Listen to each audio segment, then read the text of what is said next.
السلام عليكم ورحمة الله وبركاته. أما السلام فلا نقبل السلام منك. يا أهل حلب، هنا جلس المحيسني. في هذا المكان قلت هنا وقف المحيسني. أين أنت يا حسين الآن؟ وأين أهل الشام؟ قالوا لي سكرت حسابك أو سكروا لك إياه على التويتر، ما بعرف. لا ما سكرنا الحساب، الحساب موجود وننشر للأمة الإسلامية من خلاله جميعا ذلكم وعز أهل الشام. سلم لي على أبو خواريف. أبو خواريف بسلم عليه، بس أبو خواريف وينه الآن؟ تعرف وين؟ أبو خواريف شوفه بالمقطع الآن. الانغماسيين وينهم زي؟ اسأل رجال الجيش العربي اللي بالعراق، اسألهم قل لهم وين وش وداكم العراق؟ ما قدرتوا توقفون إلا بعد العراق؟ يجاوبونك إذا قال سيقولون لك وين كانوا الانغماسيين، اسألهم هم.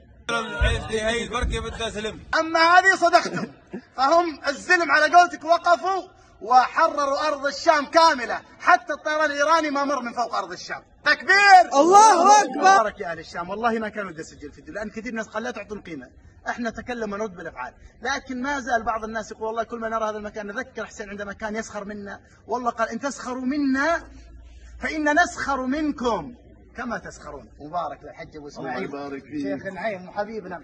هلا. وهذا الرجل له فضل علي هلا في الشام لا يعرف الا الله سبحانه وتعالى.